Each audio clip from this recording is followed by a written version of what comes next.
যখন সৃষ্টিতে পাপ বেড়ে চলল, অর্থাৎ যখন মহিষাসুর তার নিজের ক্ষমতা এবং অধিকার সারা বিশ্বভুবনে প্রভাব তার বিস্তার করতে সচেষ্ট হয় এবং শুরু করে প্রচণ্ডভাবে অত্যাচার, সেই সময় জগৎবাসী ভীষণভাবেই অসহায় মনে করতে থাকে। একদিকে মহিষাসুর ব্রহ্মা স্তব করতে শুরু করেন।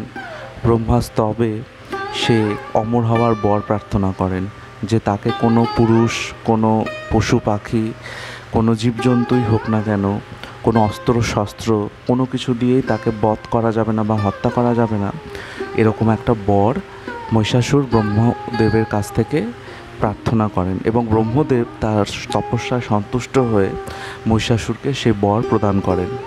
মহিষাসুর ব্রহ্মার বর পেয়ে ভীষণভাবে আরও বেশি অহংকারী এবং আরও বেশি দুর্বুদ্ধি সম্পন্ন হয়ে পড়ে। একেতেই তো খারাপ স্বভাবের প্রকৃতি ছিল মহিষাসুরের। ব্রহ্মার বর পেয়ে সে ভাবল যে তাকে এখন আর কোনো তার ভয় নেই, তাকে এখন আর কেউ যেহেতু মারতে পারবে না, সে অমর হয়ে গেল। সেই জন্য সে জগৎবাসীর ওপর অত্যাচার শুরু করলো, স্বর্গ দখল করে নিল, দেবতাদের স্বর্গ থেকে বিতাড়িত করলো। তখন এরকম যখন উপক্রম হলো, অত্যাচার যখন আরও বাড়তে থাকলো, দেবতারা এবং ঋষিমুনিরা তাদের আশ্রমে শরণাপন্ন হলেন দেবতাদের। দেবতারা এবং সকলে মিলিত হয়ে ত্রিদেব অর্থাৎ ব্রহ্মা বিষ্ণু মহেশ্বরের স্তব স্তুতি করতে লাগলেন। তখন ব্রহ্মা বিষ্ণু মহেশ্বর এবং সেই ত্রিদেব তাদের নিজস্ব যে ঊর্জা, সেই ঊর্জা এবং অন্যান্য যে আরও দেবদেবতা ছিলেন তাদের সম্মিলিত তেজপুঞ্জ দিয়ে মহামায়াকে তারা প্রকাশ করলেন। মহামায়া সমস্ত দেবতাদের ঊর্জা এবং শক্তিতে আদ্যাশক্তি নিজের যে প্রকাশ সেটা হলো। আদ্যাশক্তি প্রকাশ হওয়ার পরেই শুরু হলো এক নতুন অধ্যায়ের, যেই অধ্যায় আমাদের সকলকে মনে করায় যে যতই অহংকার এবং অত্যাচার যখনই বেড়ে চলুক এবং পৃথিবীতে যখন পাপ বেড়ে চলুক না কেন, তখন তার দমন করতে স্বয়ং ভগবান বিভিন্ন রূপে আবির্ভূত হন।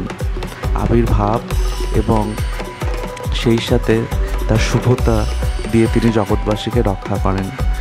মহামায়া যখন প্রকাশ হলেন, তখন মহামায়ার যে আরও অন্যান্য শক্তিরা ছিল, যার মহামায়ার যে অষ্টশক্তিরা ছিল, তারাও দেবীকে তাদের শক্তি দিয়ে সাহায্য করলেন যাতে তিনি মহিষাসুরকে বধ করে জগতে শান্তি এবং জগৎবাসীকে কল্যাণ তার করতে পারেন। দেবী তার অষ্টশক্তিদের শক্তি এবং নিজের সমস্ত শক্তি মিলিত করে মহিষাসুরের সাথে যুদ্ধে অবতীর্ণ হলেন।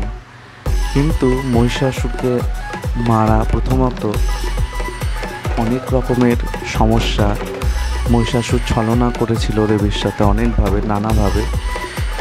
কিন্তু দেবী যেহেতু মহামায়া, নিজেই মায়া, তিনি সেই সমস্ত মায়াগুলোকে কাটিয়ে মহিষাসুরকে বিমোহিত করেছিলেন। দেবীর সাথে মহিষাসুরের প্রবল যুদ্ধ হয়েছিল এবং দেবী বাহন মহাসিংহ এবং মহিষাসুরের সাথে যুদ্ধের ফলে দেবী মহিষের প্রথমে গলা তার খড়গ দিয়ে ছেদন করেন, অর্থাৎ কেটে ফেলেন। তারপর থেকে সেখান থেকেও আবার মহিষাসুরের জন্ম হতে শুরু করে।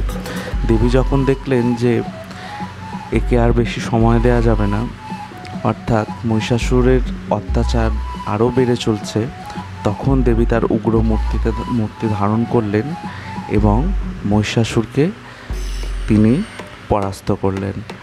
প্রথমে অনেকক্ষণ তাদের যুদ্ধ হয়েছিল। দেবী যুদ্ধে যখন ক্লান্ত হয়ে পড়েছিলেন তখন মধু পান করেছিলেন, সেটা আমরা সকলেই জানি যে দেবী মধু পান করেছিলেন। তারপরে দেবী মহিষাসুরকে হত্যার জন্য উদ্যত হন। দেবী মহিষাসুরকে যখন তার প্রচণ্ড উগ্র মূর্তি ধারণ করে, যেটাকে আমরা মহিষমর্দিনী বা মহিষাসুরমর্দিনী রূপ বলি, সেই মূর্তিতে দেবী মহিষাসুরকে বধ করলেন এবং জগতে অসুর যে মহিষাসুর তার বিনাশ হলো। কিন্তু সে তো ছিল দেবীর হাতে মহিষাসুরের নিধন। সমাজে আজও অনেক অসুর বেড়ে চলেছে। আমাদের এখনও উচিত নিজেদেরকে দেবীর যে উগ্র মূর্তি তার কাছে প্রার্থনা করা যে জগৎ থেকে যেন এই সমস্ত আসুরিক শক্তিগুলো চিরতরে দূর হয়ে যায়। দেবতারা এবং মুনি ঋষিরা মহিষমর্দিনী দেবীর স্তুতি করতে লাগলেন, তারা দেবীর ধন্যবাদ করলেন।